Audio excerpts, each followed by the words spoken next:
The capture. The crimson sky of Proxima Centauri B cast an eerie glow through the reinforced windows of Research Station Alpha. Dr. James van der Meer stood at his workstation, analyzing data from the latest geological surveys when the first alarm blared. The sound pierced through the usual hum of equipment and chatter of his international colleagues, bringing an immediate halt to all activity.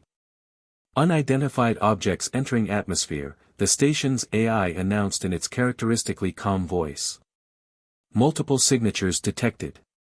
Pattern inconsistent with supply vessels. James's fingers flew across his haptic interface, pulling up external camera feeds. His heart nearly stopped as he watched dozens of crystalline ships descending through the upper atmosphere, their design unlike anything humanity had ever constructed. Everyone to emergency positions. Station Commander Sarah Chen's voice crackled over the intercom. This is not a drill. I repeat, this is not a drill. The 32 researchers and support staff of Research Station Alpha had trained for first contact scenarios, but nothing could have prepared them for what happened next. The alien vessels, which they would later learn belonged to the Criol Empire, didn't attempt communication. They didn't send warning signals. They simply opened fire. James watched in horror as the station's outer research facilities were systematically destroyed. The emergency shields activated automatically, but they were designed to withstand Proxima's occasional radiation storms, not concentrated energy weapons. They're targeting the communication array. Dr. Yoshida shouted from his station. We need to get a message back to Earth. Commander Chen's voice remained steady despite the chaos. Priority 1 is protecting our people and our research. Dr. van der Meer, initiate Protocol Omega. Everyone else, prepare for emergency evacuation. James's hands trembled as he input his authorization code. Protocol Omega was their last resort, a complete data purge combined with a quantum-encrypted burst transmission to Earth. They had practiced it during drills, but executing it under actual attack conditions was another matter entirely. Transmission initiating, he announced, watching the progress bar crawl across his screen. Estimated completion time, 3 minutes. Those 3 minutes felt like an eternity.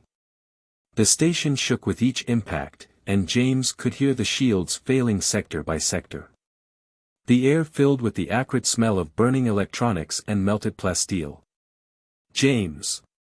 Commander Chen grabbed his shoulder. Time to go. Just 30 more seconds, he insisted, eyes fixed on the screen. The transmission had to complete.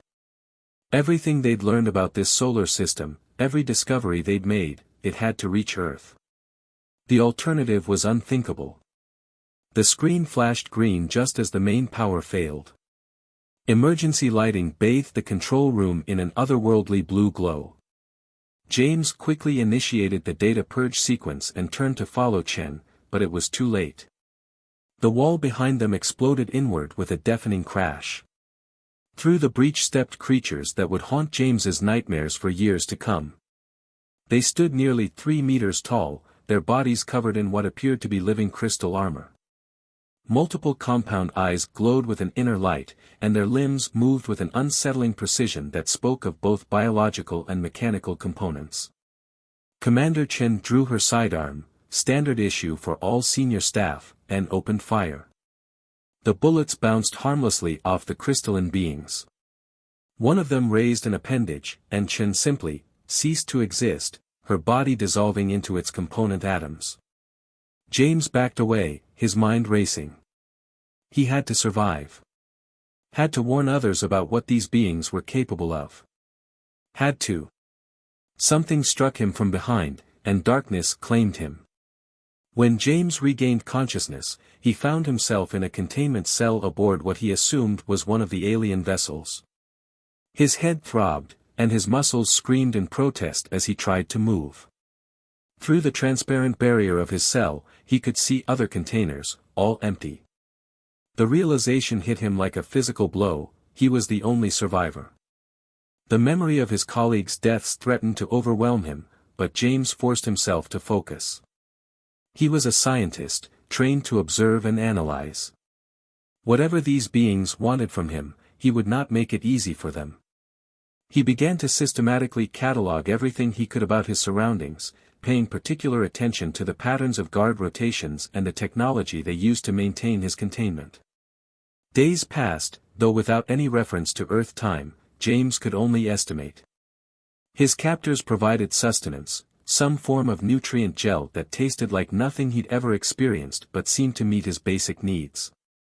They monitored him constantly, but made no attempt at communication. It wasn't until they reached their destination that James understood why. As he was transferred from the ship to a permanent facility, he caught his first glimpse of what appeared to be a scientist or researcher of their species. Unlike the warrior caste that had attacked the station, this one moved with less rigid precision and wore elaborate decorative crystals that seemed to serve no practical purpose. The alien locked eyes with James as he was transported past, and in that moment, James made a decision. These beings had murdered his friends, destroyed humanity's first extrasolar research station, and taken him captive. They clearly wanted something from him, information, most likely. Well, he would give them information, but not the kind they were hoping for. As he was roughly thrown into his new cell, James began mentally reviewing every language he knew. Growing up in the Netherlands, he'd learned Dutch, English, German, and French as a matter of course. During his academic career, he'd picked up enough Mandarin, Japanese, and Russian to get by. And then there were the programming languages, mathematical notation systems, and the specialized scientific vocabulary he'd accumulated over years of research. Oh yes, he would give them data. So much data that their translation systems would choke on it. After all, as every good scientist knew, garbage in, garbage out. The cell's gravity adjusted to Earth normal as James began his exercise routine. If they were keeping him alive, they needed him for something. And whatever that something was, he intended to be ready for it. Ready, and far more dangerous than they could possibly imagine. The interrogation. Zarek paced in his private chambers, crystal fragments clicking against the floor with each step. The human's latest linguistic assault still echoed in his mind, a perfectly structured sentence in what the translation matrix identified as Sanskrit, yet when analyzed, contained nothing but ancient philosophical terms arranged in deliberately contradictory patterns. 342 cycles had passed since the creature's capture, and they were no closer to extracting useful information than when they started. Worse, Zarek's superiors were beginning to question his competence. The last communication from High Command had been particularly pointed: results expected within 50 cycles, or replacement will be arranged. The threat wasn't subtle. In Criol society, replacement rarely meant mere demotion. Zarek activated his personal terminal, reviewing the footage from the human cell. The creature had developed a routine that was anything but routine. Each day, it performed different physical exercises in different sequences, spoke in different languages, even varied the times it ate and slept. The only constant was change itself. "Show me comparison footage," Zarek commanded. First day of captivity versus current. The holographic display split, showing two versions of the human. The difference was striking. Where the first image showed a relatively soft-bodied researcher, the current footage revealed a transformed being. Months of systematic exercise had hardened the human's physique, and its eyes, those eyes had somehow grown even more unsettling. A chime announced the arrival of Zarek's latest translation team. They entered cautiously, their crystalline forms dimmed in the submissive posture proper for subordinates. "Report," Zarek demanded. The lead analyst stepped forward.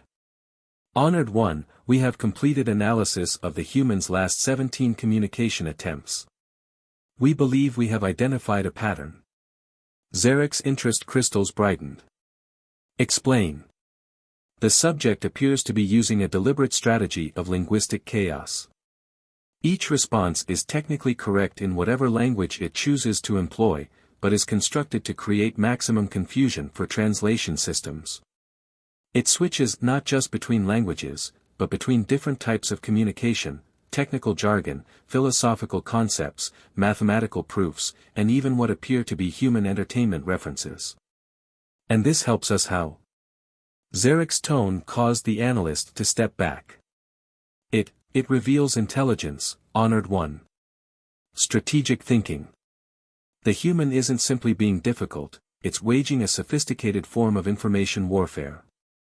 Zarek absorbed this, his thought crystals pulsing with new possibilities. Show me the pattern analysis. The analysts projected a complex diagram showing the human's language choices over time. What at first appeared random slowly revealed itself as an intricate dance of deliberate confusion. Each time the translation matrix adapted to one approach, the human switched to another, forcing the system to start over. Remarkable, Zarek admitted. It's using our own technological sophistication against us. A more primitive translation system might have had better results. There's more, honored one. We've detected subtle variations in the human's vital signs during these exchanges. It's enjoying this. Zarek's anger crystals flared. Enjoying? Defying the Criol Empire brings it pleasure? Not exactly, honored one. The pleasure appears to come from the intellectual challenge itself. This suggests a psychological weakness we might exploit. For the first time in many cycles, Zarek felt hope crystallizing within him. Prepare a new translation matrix. Something less sophisticated. And bring me everything we have on human psychological warfare. James lay on his bed, mentally reviewing his latest linguistic performance. Sanskrit had been a calculated risk, he'd only studied it briefly during a comparative linguistics course, but the look of frustration on the alien researcher's face had been worth it. He'd named the researcher, Crystal Boy, in his head, though he'd cycled through various other nicknames in different languages, Crystalline John Jen, Garçon de Cristal, K. It helped him keep track of time, assigning a new name each day in a different language. The exercise routine had started as a way to maintain his sanity, but it had evolved into another form of resistance. He varied everything, creating patterns just complex enough to suggest meaning while containing none.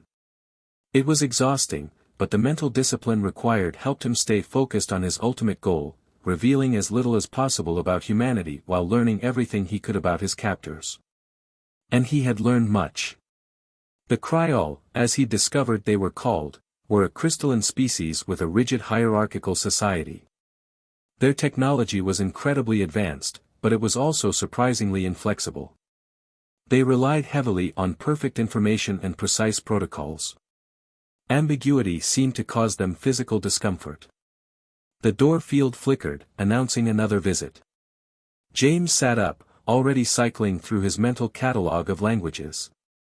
Today felt like a good day for Esperanto mixed with quantum mechanics terminology.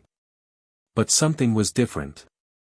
Instead of the usual translation attempt, Crystal Boy spoke in a simplified version of English, the words clearly being generated by a much more basic system. Human. You clever. You enjoy puzzle. We give puzzle. James kept his face carefully neutral, but his mind raced. This was new. They'd switched tactics, deliberately downgrading their technology. Interesting. You solve puzzle, you get reward. You fail. The alien gestured at the cell's gravity controls. Ah. So that was their game. They thought they could condition him like some lab rat, using physical comfort as a reward system. James almost laughed. After everything he'd endured, did they really think gravity levels would break him? But perhaps this was an opportunity. If they were willing to play games, he could play too. After all, every game had rules, and rules could be exploited. James stood, stretching deliberately to his full height. He'd made sure his exercises emphasized explosive strength and speed, not just for practical reasons, but for psychological impact. Let them see what their primitive captive was capable of. Puzzle, he said carefully, then launched into a complex series of statements that mixed Esperanto grammar with quantum entanglement theory, throwing in some references to Schrödinger's cat for good measure. The alien's crystals dulled in what James had learned to recognize as confusion. But instead of leaving in frustration as usual, Crystal Boy stayed, watching intently. James continued his linguistic assault, but now he paid careful attention to the alien's reactions. They were studying him, yes, but he was studying them right back. And he was beginning to understand something crucial: their rigid, hierarchical society meant that Crystal Boy was under as much pressure to succeed as James was to resist. That was valuable information. In any war, even a war of words, knowing your enemy's weaknesses was the first step to victory. As artificial gravity slowly increased to uncomfortable levels, James began his exercises as usual, but now with a new purpose. Every movement, every word, every gesture would be calculated not just to confuse, but to teach them exactly the wrong lessons about humanity. Let them think they were conditioning him. Let them think they were making progress. The truth was far more dangerous. With every passing day, James was learning more about how to break their perfect crystalline empire. Understanding the enemy. The first crack in Crystal Boy's perfect facade appeared exactly 487 days after James's capture, not that he'd tell his captors he'd been keeping such precise count. The alien scientist had been attempting another simplified communication session when a subordinate rushed in, crystalline form flickering with what James had learned to recognize as extreme distress. The subsequent conversation, though untranslated, told James everything he needed to know through tone and body language alone. Crystal Boy's normally orderly fragments grew chaotic, edges sharp and threatening. The subordinate's form seemed to shrink, growing duller by the second. James watched the exchange with carefully concealed interest while maintaining his routine of mixed Turkish and theoretical physics terminology. Over the months, he developed an understanding of Criol social dynamics that went far beyond what his captors realized. Their crystalline bodies were remarkably expressive to those who knew how to read them, and James had made it his mission to become fluent in their unspoken language. The subordinate fled, and Crystal Boy turned back to James with what could only be described as desperation in his fractal patterns. The simplified translator crackled to life. Human. Need success. Show progress. Or. The alien didn't finish the sentence, but James understood. The Criol Empire's hierarchy was unforgiving.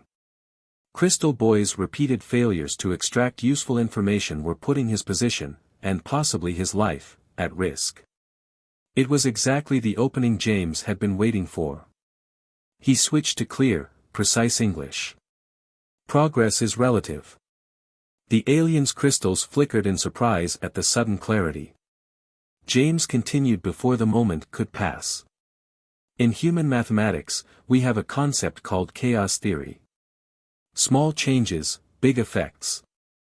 Butterfly wings, hurricanes. Understanding requires. He deliberately switched to Mandarin for 2 sentences, then back to English. Proper perspective. Crystal Boy's analysis crystals pulsed rapidly. You speak clearly now. Why? James allowed himself a small smile. Reality is reflection. Mirror shows what viewer needs to see. The alien's translation matrix struggled with the metaphor, but James could see understanding crystallizing in his captor's form. He was offering a deal, though not the one Crystal Boy thought. More clear speak. More reward, the alien proposed, gesturing at the environmental controls. James shook his head. Clear speak is not truth speak. Truth is. He launched into a complex explanation of quantum superposition in Japanese, watching Crystal Boy's frustration mount. But something had changed. Where before the alien would have left in anger, now he stayed, his crystals shifting in patterns that suggested intense calculation. James had given him a puzzle within a puzzle, not just the challenge of translation, but the implication that there was a deeper meaning to be found in the very act of miscommunication. Later, alone in his cell, James reviewed the exchange. The Criol Empire's greatest weakness was becoming clear, they were so focused on hierarchical perfection that they couldn't handle ambiguity. Their technology, their society, their very bodies were built on principles of crystalline order. Chaos was anathema to them. And chaos, James realized, was humanity's greatest strength. He began his exercises, but today they held new purpose. Each movement was a calculation, each repetition a message. The cameras would record everything, and Crystal Boy's analysts would spend countless hours trying to decode patterns that meant nothing while missing the real pattern hidden in plain sight. James had spent his career studying complex systems. He understood how small perturbations could cascade into massive changes. The Criol thought they were studying him, but he was actually conducting his own experiment, one that would test the structural integrity of their entire empire. The next day brought a new development. Instead of the usual nutrient gel, James's food arrived with what appeared to be formatted text embedded in its structure. He almost laughed at the attempt at subtle communication. The Criol were many things, but subtle wasn't one of them. The message, once decoded through the simple cipher they'd used, was clear. Crystal Boy was offering a private channel of communication, away from his superior's oversight. The scientist was desperate enough to risk treason. James spent an hour in meditation, considering his options. The offer was tempting, a direct line to someone with actual authority in the Criol hierarchy. But it was also dangerous. If this was a test of loyalty, failing it would likely mean death. But the more he thought about it, the more he realized it didn't matter whether the offer was genuine or a trap. Either way, it revealed crucial information about Criol society. The very fact that such a secret channel could exist meant their perfect hierarchy had cracks. And cracks, as any materials scientist knew, could be exploited. He composed his response carefully, encoding it in the remnants of his meal using a slightly different cipher, similar enough to be recognizable, but complex enough to demonstrate capability. The message was simple: truth requires trust. Trust requires proof. The game was evolving. Crystal Boy thought James was finally breaking, offering cooperation in exchange for protection. The truth was far more interesting. James was teaching his captors exactly the wrong lessons about humanity's capacity for adaptation. Humans weren't just capable of handling chaos, they thrived on it. Each person was a unique combination of contradictions, a walking violation of the Criol Empire's precious order. And James was about to demonstrate just how dangerous that made them. He began his next exercise routine, this time incorporating movements that mimicked Criol military formations he'd observed.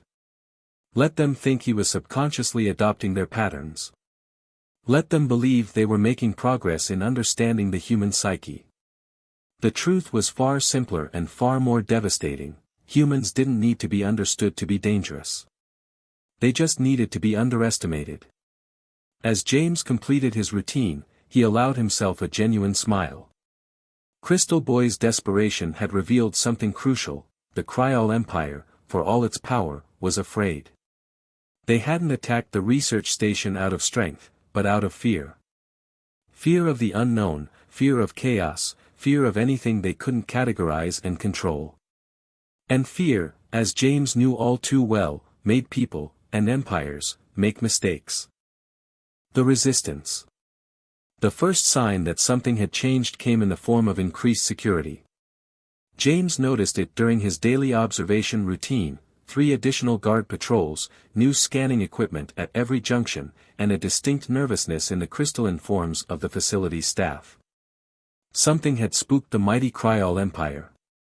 Through the coded food messages he'd established with Crystal Boy, whom he'd learned was called Zarek, James had begun to piece together a broader picture of the political situation. His continued resistance wasn't just frustrating his immediate captors, it was causing ripples throughout the entire imperial hierarchy. The Criol had expected humanity to be simple to understand and categorize. Instead, they'd found a species that defied their every attempt at classification.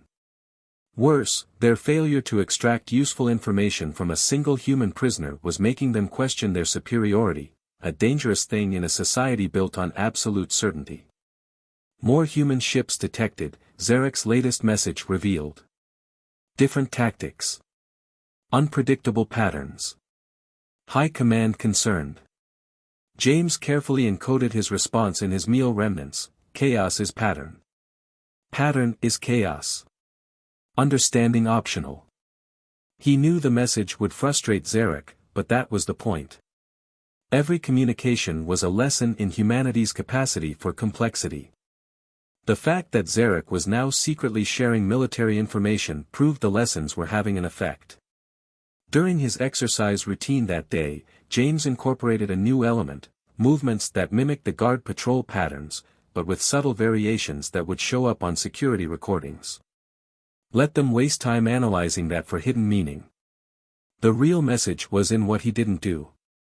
James had noticed that the Criol always moved in perfect geometric patterns, their crystalline forms maintaining precise angles and distances. His deliberately imperfect imitations would create cognitive dissonance in any Criol who reviewed the footage. His suspicions were confirmed when a new face appeared at his cell the next day, a Criol military commander, their crystalline form adorned with what James assumed were rank indicators. The simplified translator crackled to life. Human. You teach others? James responded with a quote from Sun Tzu in classical Chinese, followed by the Heisenberg uncertainty principle in German, and finished with a Shakespearean sonnet in English. The commander's crystals dulled in confusion. More human ships come. Fight wrong. Not like before. Ah. So that was it. The Earth fleet had learned from the destruction of Research Station Alpha. They were using randomized attack patterns, unpredictable formations, applying chaos theory to space warfare. The Criol's perfect crystalline formations were struggling against enemies they couldn't predict. James kept his face neutral, but inside he felt a surge of pride. Humanity wasn't just adapting, they were weaponizing unpredictability itself. His resistance wasn't just about personal survival anymore, it had become a blueprint for fighting the Criol Empire. The commander left, but James knew this wouldn't be the last high-ranking visitor he received. His continued defiance had become more than an irritation, it was now a strategic concern for the entire empire. That night, Zarek's message was longer than usual, encoded with a complexity that suggested urgency. Empire failing to adapt. Other species watching. Rebellion possible. Need solution. James spent hours composing his response, carefully balancing revelation and obscurity. Adaptation requires flexibility. Flexibility requires imperfection. Imperfection requires acceptance. Acceptance requires change. He knew Zarek would obsess over every word, looking for the key to understanding humanity. But the truth was, there was no key. That was the lesson James had been teaching all along, the very act of trying to perfectly understand something changed it. The next day brought another change to his routine. The guards began playing recordings of human music during their patrols, everything from classical symphonies to jazz improvisation. They were trying to understand human patterns through our art. James responded by incorporating musical rhythms into his exercise routine, but deliberately mismatching them with the music being played. Let them try to find meaning in that contradiction. The effect was immediate. The guards' crystalline forms showed signs of distress, their movements becoming less precise as they struggled to reconcile the conflicting patterns. It was a small victory, but it confirmed James's theory, the Criol's need for order wasn't just cultural, it was biological. Through Zarek's messages, James learned that similar scenes were playing out across Criol space. Human ships would appear following one pattern, then switch to another without warning. They would retreat in seeming disorder, only to turn their chaos into an advantage. The Criol military, trained to respond to perfect formations with perfect counters, was falling into disarray. But it was the effect on Criol society that truly interested James. Their hierarchical structure required certainty to function. Each level had to trust that the levels below it were operating according to precise protocols. Human unpredictability wasn't just a military problem, it was becoming an existential threat to their entire way of life. James began incorporating this understanding into his daily resistance. He would establish patterns in his behavior, maintain them just long enough for the Criol to begin relying on them, then change them without warning. Each disruption was a tiny crack in their crystalline certainty. The effects were spreading beyond his immediate observers. James overheard guards discussing similar behavior from other species under Criol control. The Empire's other slaves were learning from humanity's example, introducing small elements of chaos into their previously orderly submission. Zarek's next message confirmed James's suspicions. Empire structure stressed. Patterns breaking. Need help maintaining order. James smiled as he encoded his response. Order emerges from chaos. Control requires releasing control. Understanding comes from accepting lack of understanding. He knew Zarek would share these cryptic messages with his superiors, presenting them as progress in understanding human psychology.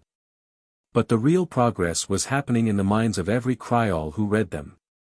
They were beginning to question their own assumptions about order and chaos, strength and weakness, superiority and adaptation. And questions, in a society built on absolute certainty, were more devastating than any weapon. The turning point. The end began with a fracture. James watched through his cell barrier as a hairline crack appeared in one of the guard's crystalline forms, not from physical damage, but from psychological stress. The guard had been watching James's latest exercise routine, a deliberately imperfect mixture of Criol military formations and human martial arts, when their perfect crystalline structure simply cracked. The implications were staggering. James had theorized that the Criol's need for order was biological, but this was the first physical proof. Their very bodies could be damaged by prolonged exposure to chaos and uncertainty. Zarek's message that evening was frantic, barely maintaining their usual encoding. Empire falling. Rebellions everywhere. Other species learning human patterns. Need solution immediately. James took his time composing his response, knowing it would be his last. Truth time, Crystal Boy. You've been asking the wrong question all along. You wanted to know what humans are capable of. But the real question is, what are the Criol incapable of? The next morning, his cell was visited by not just Zarek, but an entire delegation of high-ranking Criol officials. Their crystalline forms showed signs of stress, minute fractures and imperfect formations that would have been unthinkable months ago. The Supreme Commander spoke first, their advanced translator finally allowing for clear communication. Human. Your species has infected the Empire with chaos. Our perfect order crumbles. Explain how to contain this corruption. James stood, noting how the guards flinched at his unpredictable movement. You can't contain chaos. That's the point you've been missing. Chaos isn't corruption, it's evolution. Life itself is chaos finding new patterns. Impossible, the commander's crystals flickered in agitation. Order is strength. Pattern is power. The Empire exists to impose perfect order. And that's why you'll fail, James replied calmly. Perfect order is death. Living things need to adapt, to change, to embrace uncertainty. You've built an empire of crystals, but crystals don't grow, they just replicate the same patterns over and over. He could see the impact of his words in their fractured forms. Every Criol in the room was showing signs of stress, their perfect geometries distorted by concepts they couldn't fully reject but couldn't accept either. Your species. Zarek spoke up, his voice carrying a new tone, something close to awe. You don't just resist order. You thrive on disorder. James nodded. Humans are chaos incarnate. Every one of us is different, every thought pattern unique. We don't need to be understood to be effective. In fact, trying to perfectly understand us is what breaks you. The Supreme Commander's form shimmered with what might have been fear. The rebels. They learned this from you. They learned it from themselves, James corrected. I just showed them it was possible. Every living thing has chaos within it. You've spent millennia trying to suppress that natural chaos, forcing everything into perfect crystalline patterns. But now they've seen another way. Reports began flowing in through the commander's communication crystals. More rebellions, more unpredictable attacks, more patterns breaking down. The Criol Empire's perfect order was unraveling not through force, but through the simple revelation that perfection wasn't necessary, or even desirable. Your species. The Supreme Commander's translator struggled with the concept. You are not warriors. James smiled. No. We're scientists, explorers, dreamers, inventors. We're chaos theorists and quantum physicists. We're artists and musicians who find beauty in imperfection. We don't call ourselves warriors because we don't need to. Our very nature is a weapon against any system that demands perfect order. The revelation seemed to physically pain them.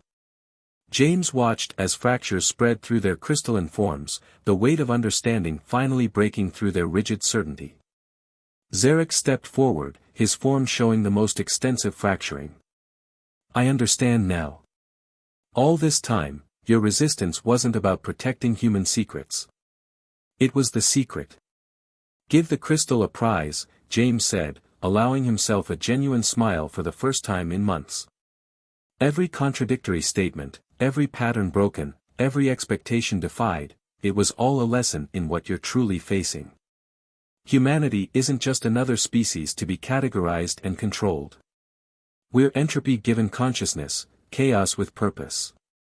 The Supreme Commander made a decision. James could see it in the way their fractured form tried to reassert its geometry. You will be released. Released? James raised an eyebrow. Just like that. Your continued presence causes damage to Empire stability. More importantly, the Commander's crystals dulled. Your species cannot be conquered. Not through force, not through study, not through any means we possess. Attempting to do so will destroy us. James understood the deeper truth. The Criol weren't just releasing him, they were surrendering. Not to humanity's military might, but to the fundamental truth he had helped them realize: their perfect crystalline empire couldn't survive contact with truly living things. The other species, Zarek asked quietly. They will continue to rebel. Probably, James admitted. Once you've seen that chaos can beat order, you can't unsee it. But maybe that's not a bad thing. Maybe the Criol Empire needs to evolve too. Perfect crystals don't grow or change, but fractured ones can form new patterns. He could see the idea spreading through their fractured forms like cracks through ice. The Criol Empire would survive, but it would never be the same. The age of perfect order was over. As James was led to a transport ship, Zarek sent him one final message: thank you for teaching us how to break. James encoded his response in the ship's navigation console, knowing Zarek would find it later. Breaking is just the first step in learning how to bend.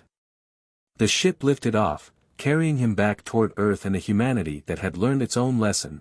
They didn't need to call themselves warriors to be unconquerable.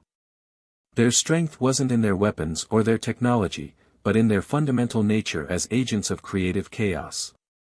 The Criol Empire would adapt or it would fall. Either way, the universe would never be the same. Perfect order had encountered actual life, and life, messy, chaotic, beautiful life, had won. James looked out at the stars, smiling as he imagined Crystal Boy trying to explain all this to his superiors. Some truths couldn't be perfectly translated. Some lessons had to be experienced to be understood.